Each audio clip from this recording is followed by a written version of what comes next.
New York, city of dreams, and also a graveyard of silent pain. Among the millions of souls rushing through its sleepless streets, one man stands still, David, a wealthy, successful businessman carrying a wound no money can heal. His daughter, Lily, has been paralyzed since a tragic car accident. One rainy night in Liberty Square, drenched and defeated, David meets a mysterious boy named Noah, a homeless child with eyes too old for his face, and a voice that pierces through despair. I can help her walk again. That moment becomes the beginning of something no one could have predicted. Bound by invisible threads, hope, secrets, miracles, and pain, the lives of David, Noah, and Lily become entangled in a journey not only to heal a broken body but to confront a past buried in silence, and to discover the true meaning of forgiveness. New York was always alive, always lit, even in the rain. But tonight, Liberty Square felt stripped of its usual vibrance. The cold rain fell steadily, street lamps casting a dull golden glow on scattered puddles. One man stood alone in the middle of the square, like a ghost in the sleepless city. David Whitmore, a renowned businessman once featured on the cover of Forbes as Man of the Year, now looked like a man lost. His expensive suit was soaked, his hair clinging to his forehead, but he didn't care. In his hand was a small pink bracelet, the name Lily faintly engraved on it. He clutched it tightly, as if it were the only thing keeping him from falling apart. Every step he'd taken in life had been meticulously calculated, until the accident. The car hit near the corner of Central Park. Lily, his 6-year-old daughter who once ran like the wind, now sat motionless in a wheelchair, her eyes dimming each day.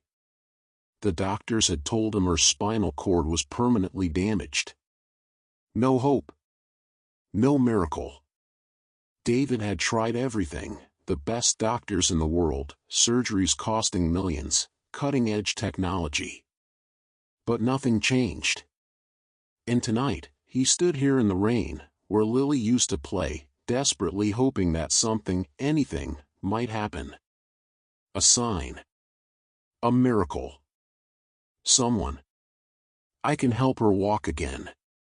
The voice struck him like lightning in winter. David spun around. A boy, maybe 10 years old, stood beneath the miniature Statue of Liberty at the center of the square. His coat was torn at the shoulders, bare feet muddy, hair soaked from the rain. But his eyes, those eyes made David take a step back. Not out of fear, but because those eyes seemed to see through every layer David had built around himself over the years. As if the boy knew exactly who he was, how much pain he was in, and the truth David couldn't even admit to himself. What did you just say? David asked, his voice hoarse, whether from the cold or something deeper, he didn't know. The boy stepped closer, unafraid. Her name is Lily. She's in a wheelchair. I can help her walk again. David froze. How do you know her name? The boy lifted his face, the rain pouring down his thin cheeks. I know many things. But more importantly, do you want to believe? David didn't know how to answer. Logic screamed this was absurd. A homeless boy in the rain couldn't possibly know about Lily, let alone cure her. But another part of him, the part that shattered the day of the accident, trembled quietly. Because for the first time in months, someone wasn't telling him, there's nothing more we can do. He studied the boy. Who are you? The boy smiled faintly. My name's Noah. And I'm not a doctor. But I know a place where things can be healed, things that science can't. A sharp gust of wind blew through the square, carrying the smell of damp stone and the distant wail of an ambulance. But David heard only one thing. A place where things can be healed. He clutched the bracelet tighter. If this is some kind of joke. It's not a joke, Mr. Whitmore, Noah cut in, his tone suddenly serious in a way that didn't match his age. I know you prayed that night in the hospital. You said you'd give up everything, your company, your reputation, your wealth, if Lily could walk again. David froze. No one knew that. No one could know. He had whispered it alone, in the dark, by Lily's bedside, his hands trembling over hers, numb from the anesthesia. Please trust me, Noah said, his voice softening again, but his eyes now held urgency. Lily's reaching a point of no return. But if you come with me now, there's still time. David looked around the empty square, then back at the boy. Conflict raged inside him. He was a man of logic, data, and plans. But none of those things had saved Lily. And nothing held him to that world anymore.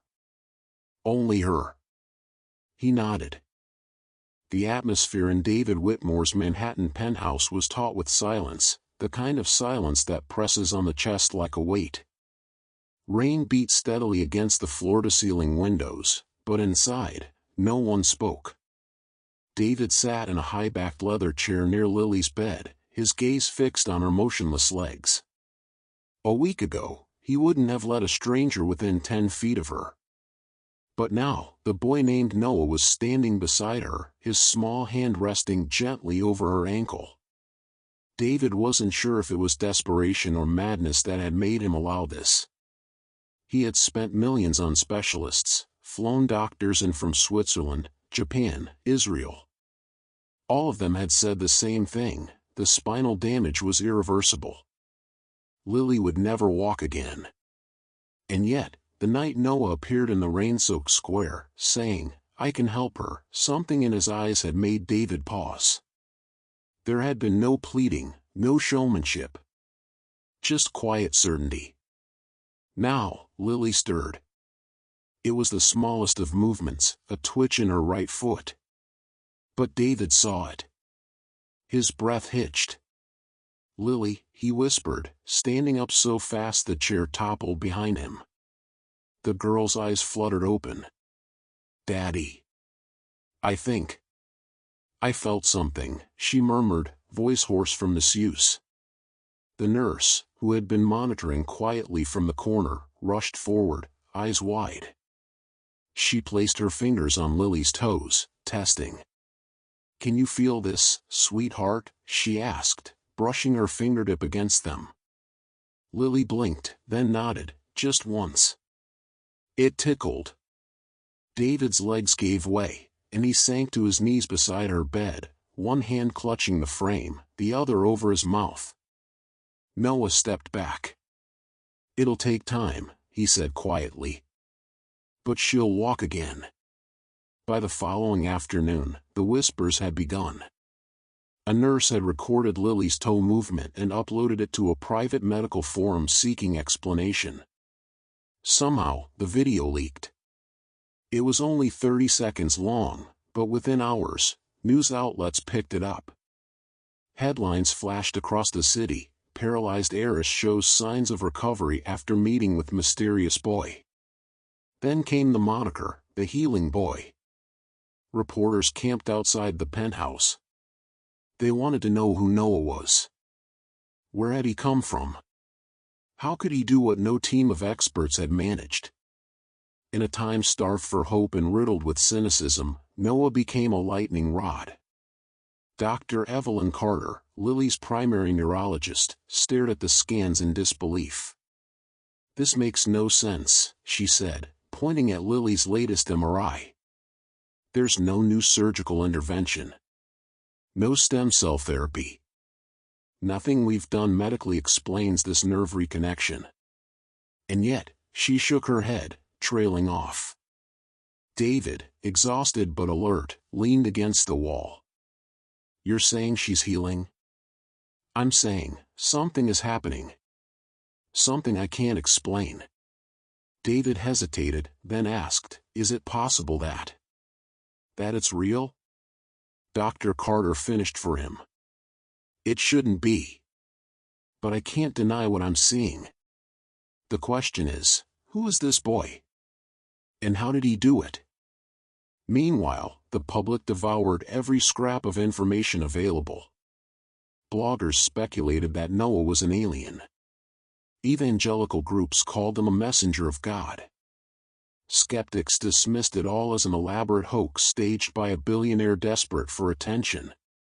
And then the journalists found the footage from the Freedom Square camera.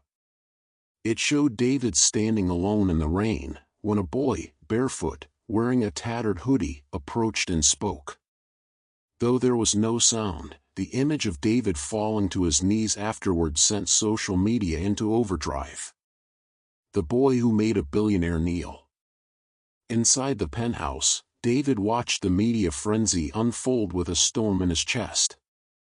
Part of him wanted to protect Noah, who slept on the couch and ate little more than toast and apples, but another part feared what he might discover. Who was this child, really? David began digging. He hired investigators, reached out to social workers, scanned missing persons reports. But Noah had no last name. No known relatives. No digital footprint. Noah said little, only that he'd been on his own for a long time. When asked how he'd healed Lily, he responded simply, "I listened to the parts of the body that are still awake." Then came the turning point. Lily, now able to move both feet and flex her calves, attempted to stand. With David and the nurse beside her, she gripped the parallel bars and pressed down. Her legs trembled, but they held her weight for 5 full seconds before she collapsed, laughing and crying at the same time. The next day, the footage of her attempt, leaked again, broke the internet. That night, Noah vanished. David awoke to find the couch empty, the door unlocked. Noah's clothes, his few belongings, all gone. In their place, a note written in a child's uneven scrawl. "She's healing now. You don't need me anymore." Panic swept the city. The public, now fully invested in the miracle boy, demanded answers. Some believed David had hidden Noah to shield him from the media. Others accused him of staging everything for publicity. Hashtags trended, #WhereIsNoah, #MiracleOrCon. Meanwhile, a journalist named Rachel Delgado from the New York Observer published a piece titled, "The Myth of the Healing Boy." In it, she claimed to have uncovered evidence that Noah had once been part of a traveling faith healer scam in Louisiana. Delgado alleged that Noah had been taught tricks to simulate healing and was used to con desperate people. Her article included grainy photos of a boy who resembled Noah laying hands on a woman in a tent revival meeting. The backlash was immediate and vicious.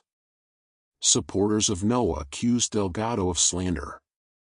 Others said it confirmed their suspicions. Noah was a fraud, preying on grief and vulnerability. David remained silent, his PR team declining all interviews. But at home, he couldn't stop staring at the place Noah had slept, or the worn shoes the boy had left behind. Something about it didn't fit. If Noah were a con artist, why leave at the peak of fame? Why not demand money or favors? Then came the most stunning development of all. Dr. Carter held another press conference. "Lily's progress continues to defy medical logic," she said, her voice steady. "She's now able to walk with assistance for short distances. No conventional treatment accounts for this. I can't say Noah was the cause, but I also can't say he wasn't." The hospital board requested a formal investigation. Lily's case was flagged for review by a panel of neurologists. Faith leaders offered to shelter Noah if he returned. Conspiracy theorists claimed the government had taken him. Some even claimed he never existed at all, that Noah was an illusion created through deepfake technology. David couldn't take it anymore. He returned to Freedom Square, walking alone through the mist. This time, there was no rain. Just fog rolling across the bricks and a cold wind cutting through his coat.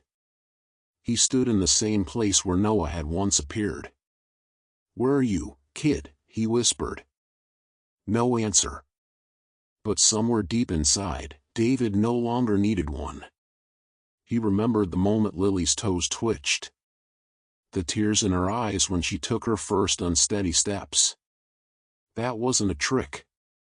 That wasn't a lie. Whatever Noah had done, whether through science, miracle, or something in between, it was real.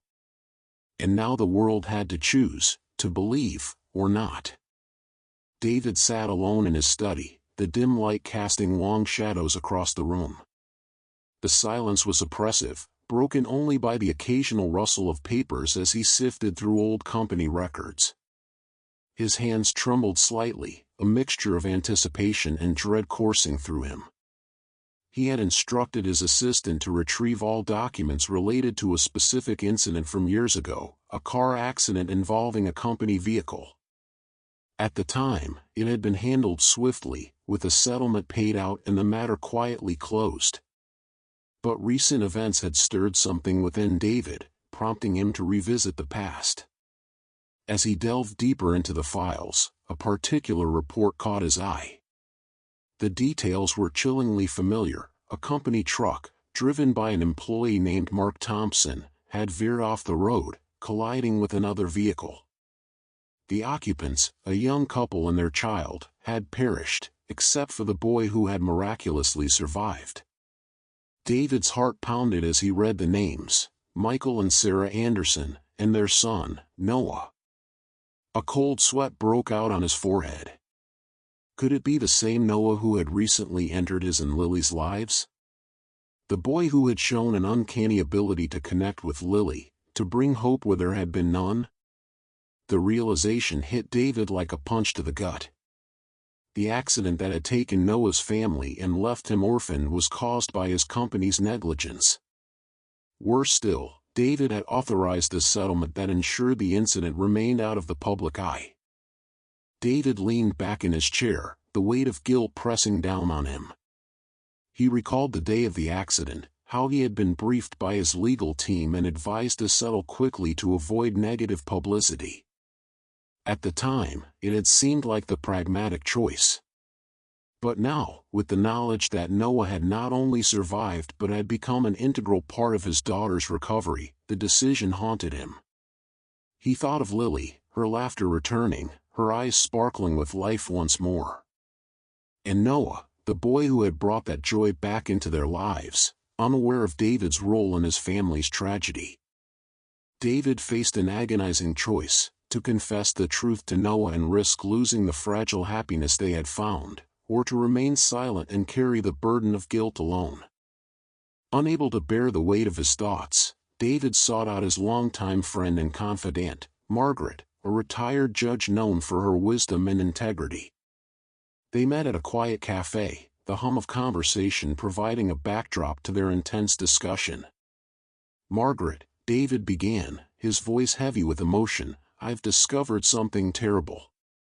Something that implicates me in a young boy's suffering." He laid out the details, from the accident to the settlement, and Noah's subsequent involvement in his and Lily's lives. Margaret listened intently, her expression grave. When David finished, she took a moment before responding. "David, the truth has a way of surfacing, no matter how deeply it's buried. You have a responsibility, not just to Noah, but to yourself and Lily, to confront this." "But what if it destroys everything?"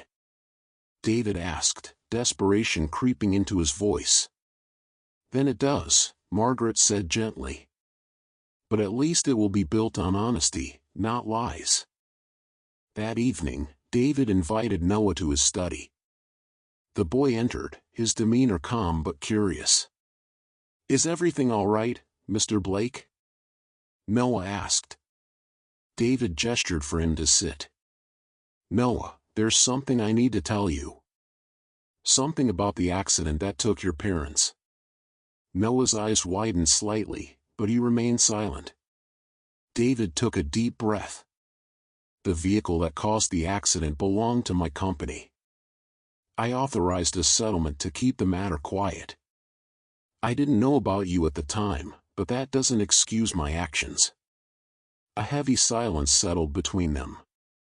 Noah looked down, his hands clenched into fists. "I don't know what to say," he whispered. "I'm so sorry, Noah," David said, his voice breaking. "If I could undo it, I would." Noah stood abruptly. "I need some time," he said, before leaving the room. Days passed with little interaction between David and Noah. Lily sensed the tension but was unaware of the cause. David respected Noah's need for space, though the silence was agonizing. Finally, Noah approached David in the garden, where he sat watching Lily play. "I've thought a lot about what you told me," Noah began. "I was angry, hurt. But I also realized that holding on to that anger won't bring my parents back." David looked up, hope flickering in his eyes. "You made a terrible mistake," Noah continued. "But you've also given me a chance to help Lily, to be part of something meaningful. I don't forgive you, not yet, but I'm willing to try." David nodded, tears streaming down his face. "Thank you, Noah. That means more than I can express." In the weeks that followed, the bond between David, Lily, and Noah grew stronger. They continued Lily's therapy together, celebrating each milestone. David took steps to make amends, establishing a foundation in memory of Noah's parents to support victims of similar accidents. While the past could not be changed, they chose to build a future rooted in truth, healing, and hope. Ever since Lily managed to move her toes after months of complete paralysis, Noah's name had begun to spread like wildfire through the media. From tabloid headlines to national news networks, everyone rushed to David's mansion, desperate for a glimpse or a quote from the boy dubbed the Healing Child. "A modern miracle," read the front-page headline of Morning Pulse, bold and impossible to ignore. David, once a private and quiet businessman, now found himself a hot topic. But he didn't care about what they were saying about him. What frightened him was the way Noah looked at the world now, no longer with the innocent, wondering eyes he once had. The press refused to leave Noah alone. Journalists, YouTubers, documentarians, they all tried to reach him. They left letters, rang the doorbell for hours, even bribed the landscaping staff for any tidbits of private information. Lily, now able to lift her entire foot slightly, began to feel frightened. "Daddy, why do they all look at Noah like he's from another planet?" she asked one night. David didn't have an answer. It wasn't just the media. Various organizations began reaching out. A private hospital chain offered Noah a full scholarship for life. In return, they wanted him to appear in their promotional campaigns. An investment company proposed turning Noah into a healing brand, releasing books, podcasts, and even action figures. "If you agree," they told David, eyes gleaming with dollar signs, "this boy could become a global cultural icon." A fringe religious group sent a handwritten letter proclaiming Noah as God's chosen vessel, and offered to shelter him from the hands of worldly non-believers. David turned them all away. But not everyone took no for an answer. One night, he caught a man sneaking in through the back fence.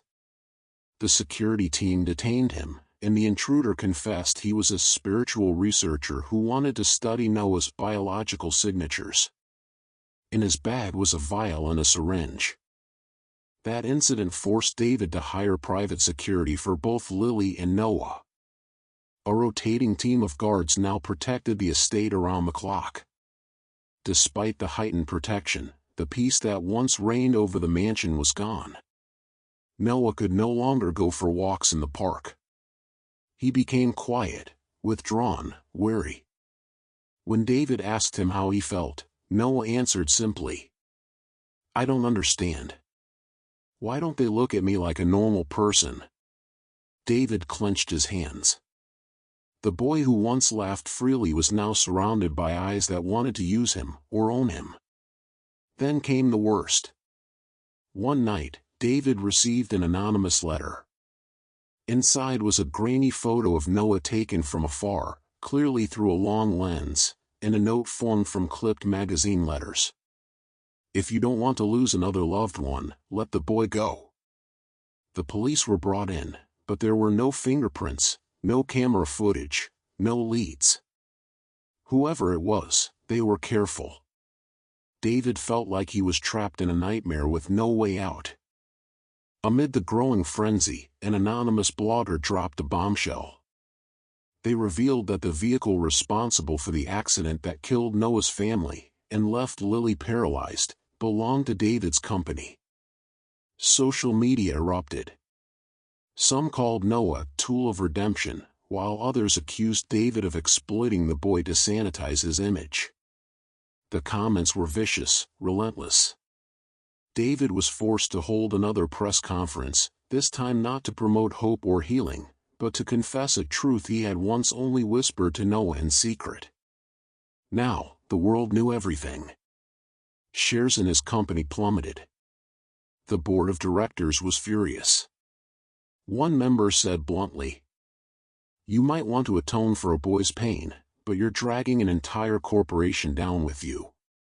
David looked at himself in the mirror, a man who had once signed off on a hush-money settlement to protect his empire, now fighting to shield a boy from the very vultures he had once empowered. "I made the wrong choice once. I won't let that mistake continue." David made a decision. He would take Lily and Noah away from New York. He bought a small cottage in the northern hills of Vermont, surrounded by forest and silence, far from camera flashes, traffic, and prying eyes. Noah didn't say a word during the trip. But when they arrived, he smiled for the first time in weeks. "It smells like the woods. This feels like home." Lily began walking again, slowly but steadily, in the small garden out front.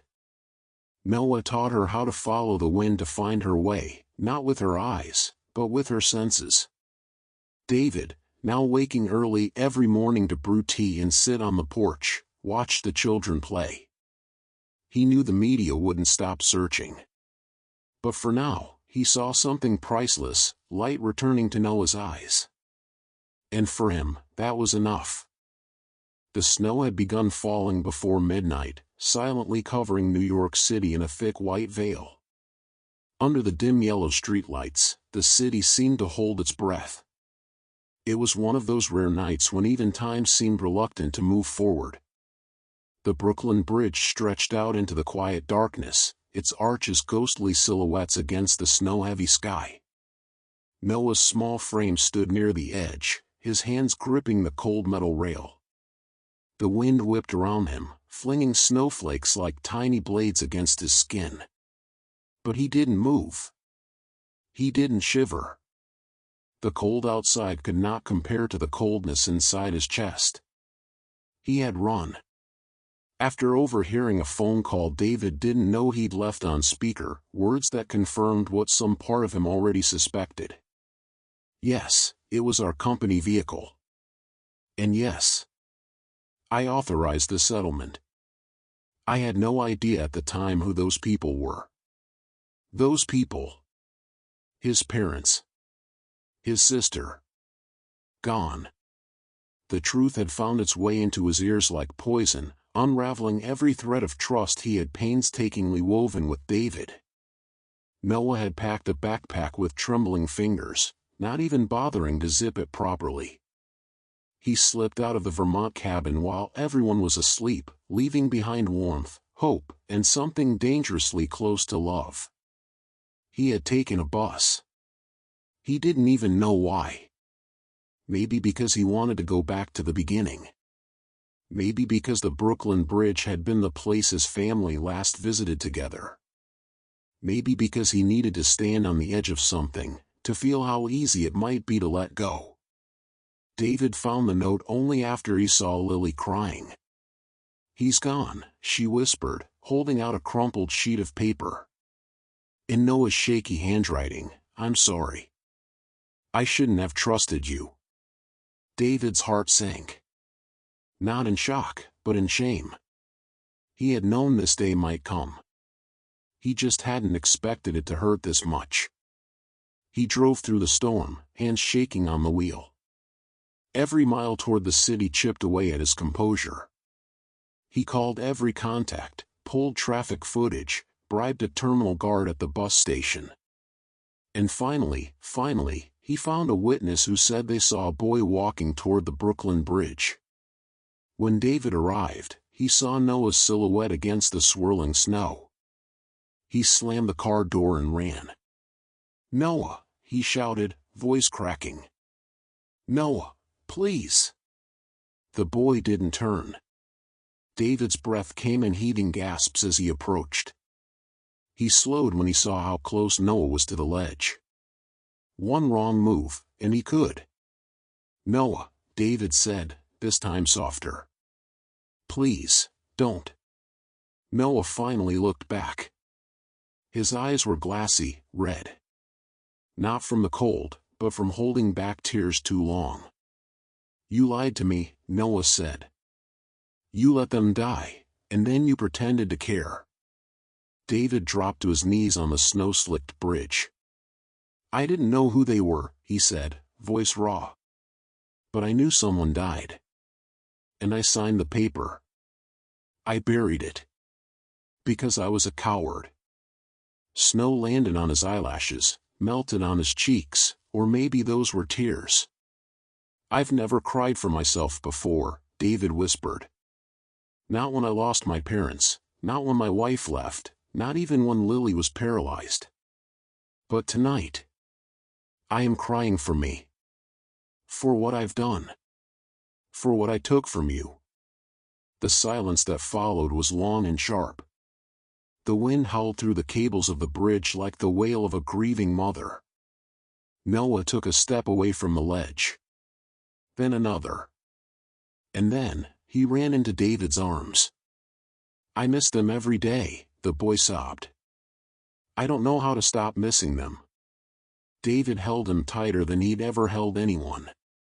"You don't have to stop missing them," he said. "You just don't have to do it alone anymore." A voice broke through the wind. "Noah!" They both turned. Lily. She was standing at the far end of the bridge, wearing nothing but a coat and snow boots. She wasn't in her wheelchair. She was walking. Not perfectly. Not fast. But every step was hers. "Noah," she called again, louder this time. Her arms were spread, her face wet with tears and snow. David stood in awe as she walked, step by trembling step, toward them. When she reached them, she collapsed into Noah's other side. The three of them stood there, locked in a freezing, messy, perfect embrace. No words. None were needed. Because at that moment, something more than bones or muscles was healed. Something deeper. Something invisible. The snow kept falling. But the world felt warmer. And in that warmth, three broken people began to heal, not just their bodies or their pasts, but their souls. It was not the end. It was a beginning. A new one. Under the quiet snowfall on Brooklyn Bridge, a moment of death becomes a moment of rebirth. As David kneels and begs for forgiveness, as Noah opens his arms instead of turning away, and as Lily walks, on her own, to call out his name, something shattered within each of them begins to heal. The truth remains, it cannot be erased, nor undone. But salvation isn't about forgetting. It's about facing the wound, accepting the scar, and choosing to love despite it. David is no longer a man hiding guilt behind wealth. Noah is no longer just a miracle boy who saves others while carrying his own pain. And Lily is no longer the helpless girl bound to a wheelchair. She becomes a symbol of strength, resilience, and grace. In a city that never sleeps, a new story begins, not written in fantasy, but in sacrifice, courage, and a love that dares to forgive.